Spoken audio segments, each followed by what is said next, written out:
Hello students, आर्य classes के learning platform पे आपका स्वागत है। आज हम साइंस का एक टॉपिक करेंगे जिस टॉपिक का नाम है कोशिका यानी कि सेल्स। तो उस टॉपिक को करने का काम करेंगे और जो एसएससी जीडी हो गया, एसएससी के कोई भी एमटीएस हो गया एग्जाम है, उन सभी में, और कोई एचएसएससी सीटी का हो गया, उन सभी में साइंस का ये टॉपिक बहुत ही इंपॉर्टेंट है। तो इस टॉपिक को करने का काम करेंगे। सबसे पहले जो टॉपिक का जो नाम है वो है कोशिका। कोशिका से क्वेश्चन है कि कोशिका कितने प्रकार की होती है। तो कोशिका आमतौर पर, सामान्य तौर पर दो प्रकार की होती है। उनमें दो प्रकार में, जैसे कि पहली तो हो गई प्रोकैरियोटिक और दूसरी हो गई यूकैरियोटिक। ये दो प्रकार की कोशिकाएं होती हैं और इनमें डिफरेंस क्या होता है। जो प्रोकैरियोटिक जो कोशिका होती है यानी कि जो सेल होती है प्रोकैरियोटिक, उसके अंदर, क्योंकि आपको पता ही है कि हर एक जितनी भी जो कोशिकाएं होती हैं उन कोशिकाओं के अंदर एक केंद्रक पाया जाता है। और उस केंद्रक की अगर हम देखें तो जैसे कि ऐसी कोशिकाएं जिनमें केंद्रक पदार्थ केंद्र झिल्ली के बिना होता है, यानी कि उसके अंदर जो केंद्रक झिल्ली अगर अब्सेंट होगी तो उसको तो बोला जाएगा प्रोकैरियोटिक। और जिस कोशिका के अंदर जो झिल्ली होती है उसके जो आवरण या उसके ढक्कन होंगे वे दोहरे पाए जाएंगे या डबल बेस पे होंगे तो उसको बोलेंगे यूकैरियोटिक। और सबसे पहले आपको बता दें कि जो इससे संबंधित कुछ क्वेश्चन है, जैसे कि जीव विज्ञान, क्योंकि अगर कोशिका का कोई टॉपिक होगा तो वो बायोलॉजी के अंदर पढ़ा जाएगा। और बायोलॉजी का मतलब होता है जीव विज्ञान, यानी कि बायो का मतलब होता है जीव। जैसे जीव विज्ञान है, इसको अगर हम इंग्लिश में देखें तो इंग्लिश में हो जाएगा बायोलॉजी। और अगर बायोलॉजी को हम अलग करके देखेंगे तो इसमें इस बायो का मतलब होता है जीव और लॉजी का मतलब होता है कि साइंस के अंदर अध्ययन करना। तो बायोलॉजी का मतलब हो गया जीव विज्ञान, जीव का अध्ययन करना।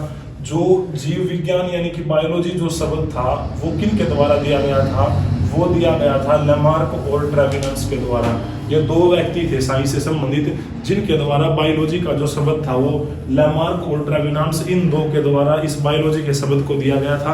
और बोला जाए अगर फादर ऑफ बायोलॉजी यानी कि बायोलॉजी के जो जनक है, वो विज्ञान के अंदर जो बायोलॉजी है, बायोलॉजी के जो फादर है उनको अरस्तु को माना जाता है।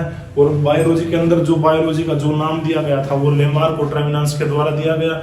और बायोलॉजी के जो फादर है वो अरस्तु को माना जाता है। नेक्स्ट जो क्वेश्चन है वो है कि जो कैरोलिन्स लिनियस थे उसके द्वारा जो साइंस में जो टैक्सोनॉमी है यानी कि वर्गीकरण है, वर्गीकरण के जो जनक माने जाते हैं वो कैरोलिन्स लिनियस को माना जाता है।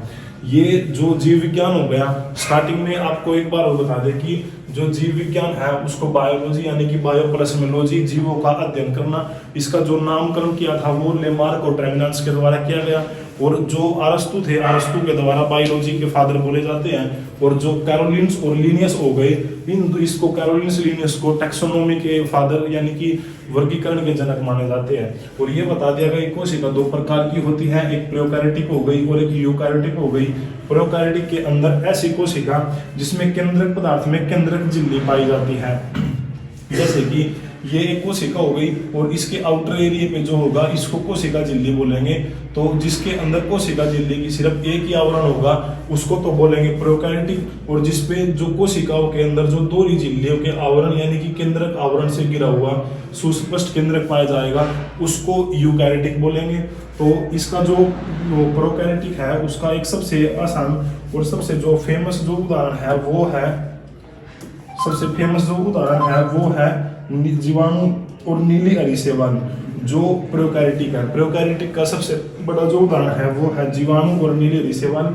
और यूकैरियोटिक होता है पौधों और जंतुओं के अंदर जो कोशिका झिल्ली पाई जाती है उसको बोलते हैं यूकैरियोटिक। तो इससे यहाँ से ये क्वेश्चन हो गए। और इसके साथ जो नेक्स्ट जो क्वेश्चन है वो है कि राइबोसोम, क्योंकि आपको पता ही है कि जैसे कोशिका होती है, कोशिका के अंदर ये कोशिका हो गई और इस कोशिका के अंदर एक केंद्रक होता है। और इस केंद्रक के ऊपर जो यहाँ पर है उसको माइटोकॉन्ड्रिया बोलते हैं। शॉर्ट में लिख रहा हूँ, माइटोकॉन्ड्रिया हो गया। और इसके अंदर जो ये होता है इसको बोलते हैं केंद्रक। और केंद्रक के जो यहाँ पर होता है उसको बोलते हैं राइबोसोम। और राइबोसोम के साथ जो यहाँ पर होता है वो एक थैली होती है जिसका नाम है लाइसोसोम। लाइसोसोम एक थैली होती है और इसमें जो कोशिका होती है, कोशिका के अंदर जो राइबोसोम होता है उसको पढ़ेंगे। सबसे पहले जो राइबोसोम है वो एक अति सूक्ष्म कोशिकांग है, यानी कि अति सूक्ष्म का मतलब हो गया बिल्कुल छोटा। एक तो हो गया सबसे पहले कि ये एक अति सूक्ष्म कोशिकांग है जो केवल इलेक्ट्रॉनिक सूक्ष्मदर्शी यानी कि माइक्रोब्स के माध्यम से ही देख सकते हैं, वो बहुत ही छोटे साइज पे होता है। दूसरी बात, जो राइबोसोम है उसकी जो खोज की थी वो पैलेडे ने की थी, 1955 के अंदर की थी। जो जी.ई.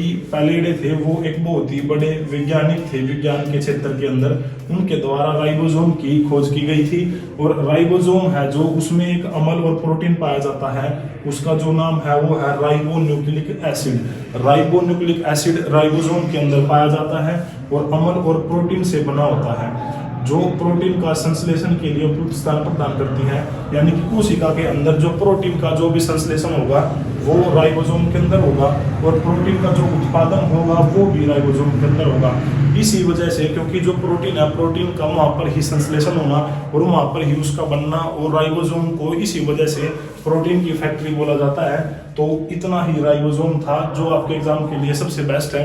सबसे पहले तो राइबोसोम एक अति सूक्ष्म कोशिकांग हो गया जो इलेक्ट्रॉन सूक्ष्मदर्शी की मदद से देखा जा सकता है। दूसरी बात हो गई कि राइबोसोम की जो खोज की थी वो जी.बी. पैलेडे के द्वारा की गई थी, और इसमें जो प्रोटीन होता है, प्रोटीन को संश्लेषण करना और प्रोटीन का उत्पादन करना कोशिका के अंदर, वो राइबोसोम का काम होता है, जिसकी वजह से हम राइबोसोम को प्रोटीन की फैक्ट्री बोलते हैं।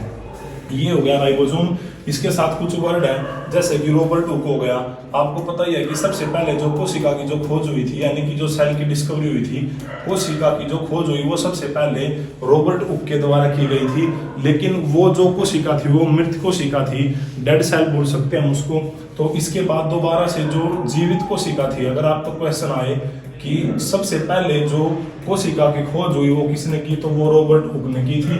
और अगर प्रश्न आए कि सबसे पहले जीवित कोशिका की जो खोज थी वो किसने की थी, तो उसमें आएगा, उसमें होगा ल्यूवेनहॉक, जिसके द्वारा जीवित कोशिका की खोज की गई थी। इसके साथ स्लाइडन और स्वान है। स्लाइडन और जो स्वान थे, इनके द्वारा कोशिका का सिद्धांत जो दिया गया था वो हम लिख सकते हैं। अगर क्वेश्चन आएगा कि कोशिका का जो सिद्धांत होता है, कोशिका के सिद्धांत का प्रतिपादन किसने किया था, तो स्लाइडन और स्वान के द्वारा कोशिका का प्रतिपादन किया गया था। तो इससे आगे जो नेक्स्ट जो क्वेश्चन है वो है कोशिका के, जैसे कि आपको पता ही है कि कोशिका के अंदर एक केंद्रक होता है, और इस केंद्रक के अंदर ही जितना भी इसके आसपास में है वो केंद्रक द्रव्य होता है। तो कोशिका के अंदर एक केंद्रक होता है और केंद्रक के अंदर केंद्र द्रव्य होता है। इसके साथ जो यहाँ पर जो सारा होता है उसको हम बोलते हैं कोशिका द्रव्य। कोशिका द्रव्य वो होता है कोशिका द्रव्य। जब केंद्रक द्रव्य और कोशिका द्रव्य दोनों मिलते हैं होती है, उसके अंदर एक कोशिका द्रव्य होता है और एक इसके अंदर जो केंद्रक होता है, ये केंद्रक और केंद्रक के साथ जो उसके अंदर जो लिक्विड टाइप में होता है उसको कोशिका द्रव्य बोलते हैं। सबसे पहले जो कोशिका द्रव्य हो गया केंद्रक द्रव्य, इस पूरी की पूरी सेल के अंदर इन दोनों को मिलाकर के जिसका निर्माण होता है उसको बोलते हैं जीव द्रव्य। और इस जीव द्रव्य की जो सबसे पहले जिसको नामकरण दिया गया था वो एक पुरकिंजे नाम के वैज्ञानिक थे, उनके द्वारा इसका नामकरण किया गया था। और इसमें जीव द्रव्य का जो पुरकिंजे के द्वारा किया गया था, और इसके साथ जो कोशिका के अंदर जो केंद्रक होता है उसका जो नामकरण किया गया था वो रॉबर्ट ब्राउन के द्वारा किया गया था। तो यहाँ से यही क्वेश्चन होंगे जो जीव द्रव्य से संबंधित है कि इसके अंदर जो एक सेल होती है, सेल के अंदर जो बिल्कुल सेंटर में होता है उसको उसका केंद्रक यानी कि न्यूक्लियस बोलते हैं, और इसके साथ में न्यूक्लियस के अंदर जो एक द्रव्य होता है उसको केंद्रक द्रव्य बोलते हैं। और इस क्षेत्र से जो बाहर का जो एक लिक्विड टाइप होगा वो कोशिका द्रव्य होगा, और इन दोनों को मिलाकर के जीव द्रव्य बनता है। तो आपसे क्वेश्चन पूछा जाएगा कि जीव द्रव्य के अंदर क्या क्या सम्मिलित होता है, तो कोशिका द्रव्य सम्मिलित होता है और केंद्रक द्रव्य सम्मिलित होता है। और केंद्रक की खोज किसने की थी, रॉबर्ट ब्राउन ने की थी, और जो जीव द्रव्य था उसकी खोज की थी पुरकिंजे ने। तो इससे संबंधित जीव द्रव्य से संबंधित यहाँ से क्वेश्चन होगा। और आपको बता दें कि जैसे कि ये कोशिका हो गया, अगर साइंस के अंदर किसी भी चीज का कोई भी अध्ययन करना है तो उसके अंदर जो लास्ट में लिखा है साइटोलॉजी, लॉजी का मतलब होता है अध्ययन करना, किसी भी चीज की स्टडी करना। और इसके आगे अगर साइटो लग गया तो साइटो का मतलब हो गया कोशिका, तो साइटोलॉजी का मतलब हो गया कि कोशिका का अध्ययन करना। तो क्वेश्चन आएगा कोशिका का अध्ययन करना किसको कहते हैं, तो साइटोलॉजी होता है जो कोशिका के अध्ययन करने को कहते हैं। इसके साथ जो आपको बताया था कि एक तो स्लाइडेन था और एक स्वान था, इन दोनों के द्वारा मिलकर के एक जो कोशिका सिद्धांत था उसको देने का काम किया गया था स्लाइडेन और स्वान के द्वारा। जो 1838 के अंदर स्लाइडन और स्वान के द्वारा एक सिद्धांत दिया गया था, जो 1838 और 39 में दिया गया। इसके अंदर एक सबसे लंबी और एक सबसे बड़ी होती है कोशिका, यानी कि कोशिका के अंदर एक जो सबसे लंबी जो कोशिका होती है वो तंत्रिका तंत्र की कोशिका होती है, जिसको हम न्यूरॉन बोलते हैं। यानी कि जो तंत्रिका तंत्र की जो सबसे लंबी जो कोशिका होती है उसको हम न्यूरॉन बोलते हैं, और जो सबसे बड़ी होती है वो शुतुरमुर्ग का जो अंडा होता है उसको हम बोल सकते हैं। ये सबसे बड़ी कोशिका हो गई। जो शुतुरमुर्ग के अंडे की कोशिका थी उसको हम बोल सकते हैं सबसे बड़ी, और जो सबसे लंबी होती है वो तंत्रिका तंत्र यानी कि जो न्यूरो सिस्टम होता है उसके अंदर जो सबसे लंबी होती है वो होती है न्यूरॉन की। तो यहाँ से ये जो मोस्ट इंपोर्टेंट क्वेश्चन हो गए। इसके साथ एक कोशिका झिल्ली हो गई, और जो पादप होते हैं, पादप यानी कि पेड़ पौधों के अंदर कोशिका झिल्ली उपस्थित होती है, और जो जानवर होते हैं उनके अंदर भी कोशिका झिल्ली उपस्थित होती है। लेकिन जो कोशिका भित्ति होती है वो जानवरों के अंदर अनुपस्थित होती है। ये दो मोस्ट इंपोर्टेंट क्वेश्चन है। और इसके साथ जो आपने पीछे पढ़ा है कि प्रोटीन की जो फैक्ट्री होती है वो राइबोसोम को कहा जाता है, क्योंकि जो राइबोसोम होता है उसके अंदर प्रोटीन को संश्लेषण करने की और उत्पादन करने की क्षमता होती है, तो उसको तो राइबोसोम को इसी वजह से प्रोटीन फैक्ट्री बोला जाता है। इसके साथ दो और टॉपिक है, एक तो माइटोकॉन्ड्रिया हो गया।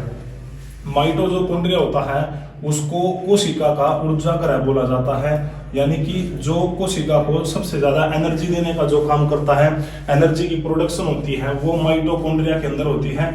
और ऊर्जा से संबंधित एक वर्ड होता है जिसका नाम है एटीपी। एटीपी का जो पूरा नाम होता है उसको बोलते हैं एडेनोसिन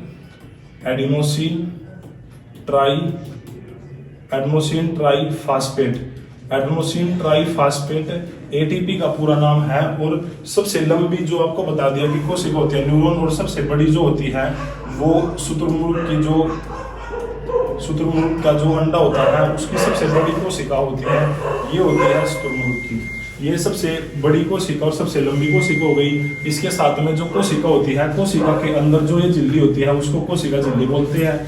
वो उसके जो चारों तरफ से जो घेर कर रखती है, यानी कि ये हो गई, इसको हम कोशिका झिल्ली बोल सकते हैं। और इसके साथ में जो कोशिका झिल्ली होती है वो अर्ध पारगम्य होती है, यानी कि अगर यहाँ से कोई भी चीज इसके अंदर ट्रांसलेट होगी तो वो ऑफ होगी, अच्छी चीजों को अंदर रखेगा, बाहर दूसरी जो गंदी चीज होगी उनको बाहर रखने काम करेगा।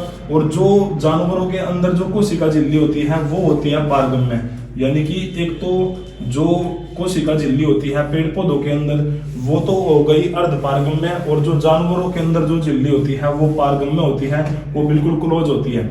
इसके साथ इसका जो सबसे मुख्य कारण है, यानी कि मुख्य जो कार्य हो गया इसका, कोशिका के अंदर जाने वाले और अंदर से बाहर जाने वाले जो पदार्थ हैं उनका निर्धारण करना, जो यहाँ से अंदर ट्रांसलेट होते हैं, वो जो काम हो गया वो कोशिका झिल्ली का हो गया। अर्ध पारगम्य का मतलब हो गया कुछ को अंदर जाना और कुछ को बाहर जाने के लिए काम करती है। अगर बात आ गई कि जो जानवरों के अंदर पारगम्य होती है वो बिल्कुल भी अंदर कोई भी पदार्थ जाने नहीं देती, तो ये हो गया कोशिका झिल्ली से। इससे नेक्स्ट जो क्वेश्चन है वो है गुणसूत्र, क्योंकि आपको पता ही है कि जैसे कि ये कोशिका झिल्ली हो गई, और इस कोशिका झिल्ली के अंदर जो ये होता है इसको केंद्रक बोलते हैं। और केंद्रक की जो खोज की थी वो रॉबर्ट ब्राउन के द्वारा की गई थी। तो केंद्रक की जो खोज हुई रॉबर्ट ब्राउन के द्वारा हुई, और इस केंद्रक के अंदर जैसे आप देख रहे हो ये रेशेदार टाइप में हो गया, तो इसमें एक प्रोटीन पाया जाता है जिस प्रोटीन का नाम है क्रोमेटिन होता है। और क्रोमेटिन के अंदर एक प्रोटीन होता है जिसका नाम है हिस्टोन नामक प्रोटीन होता है। और इस हिस्टोन नामक प्रोटीन के अंदर जो ये रेशेदार जो ये चीज हो गई, ये ऐसे ही जुड़ के इस तरीके से जुड़ के एक डीएनए का निर्माण करती है, और हिस्टोन के साथ में वो डीएनए जुड़ा रहता है। तो इस डीएनए के अंदर कुछ गुणसूत्र होते हैं, यानी कि क्रोमोसोम। टोटल जो गुणसूत्रों की जो संख्या होती है वो 46 होती है। और अगर बात की जाए भाई जोड़ों की, तो जोड़े हो गए 23, और इन 23 जोड़ों के अंदर एक तो जो 22 जोड़े हैं वो और प्लस में हो गया एक जोड़ा, यानी कि जो इनके अंदर ये एक जोड़ा होता है 23 में वो होता है काइकी लैंकिंग जनन के ऊपर जो डिपेंड होता है, यानी कि जो जनन होगा, जो निषेचन होगा वो इन गुणसूत्रों के ऊपर डिपेंड होगा। तो 23 + 22 + 1 हो गया, और टोटल हो गई जो 46 जोड़े हैं। इसमें जो सबसे ज्यादा, क्योंकि जो फीमेल होती है, फीमेल XY और पुरुष का हो गया XX। तो इसमें क्वेश्चन होगा कि किसके ऊपर जो लिंग का जो निर्धारण होता है वो Y ग्रुप के अंदर यानी कि इस Y ग्रुप के ऊपर डिपेंड होता है जो लिंग का निर्धारण किया जाता है। तो ये हो गया गुणसूत्र से संबंधित। और इसके साथ जो ये कोशिका होती है इसमें एक थैली होती है जिसका नाम है लाइसोसोम। इस थैली का नाम होता है आत्मघाती थैली, क्योंकि ये एक सुसाइड थैली भी बोली जाती है। इसके अंदर जो हानिकारक कीटाणु होते हैं वो यहाँ पर डैमेज हो जाते हैं, तो इसकी वजह से जो कोशिका के जो अंदर लाइसोसोम जो पार्ट होता है वो आत्मघाती थैली के नाम से जाना जाता है। और कुछ ये क्वेश्चन हो गए जैसे कि एक तो हो गया गोल्जिकाए और इसके साथ हो गया तारकाए। इसमें सबसे पहले जो गोल्जिकाए था इसकी जो खोज थी वो 1898 के अंदर कैमिलो गोल्जी के द्वारा नामक वैज्ञानिक के द्वारा की गई थी। और यह है एक जालीनुमा नलिका और पुटिकाओं से बना एक जटिल संगठन होता है जो छोटी और गोल पुटिकाओं से घिरा होता है। तो गोल्जिकाए जो है इसकी जो स्थापना हुई थी 1898 के अंदर, और गोल्जिकाए की जो खोज हुई थी गोल्जी नामक व्यक्ति ने की थी। इसके साथ जो तारकाए हो गया, तारकाए की जो खोज थी वो बोबेरी नामक ने की थी और जंतु कोशिकाओं में ये पाया जाता है। तो ये सभी क्वेश्चन कोशिका से संबंधित थे जो आपके आने वाले जो एग्जाम हो गए उन सभी में आने की पूरी संभावना होती है। और कोशिका से संबंधित इससे बाहर कोई क्वेश्चन नहीं होता। तो अगर आपको ये वीडियो पसंद आए तो लाइक, कमेंट और शेयर, सब्सक्राइब करना ना भूले। Thank you.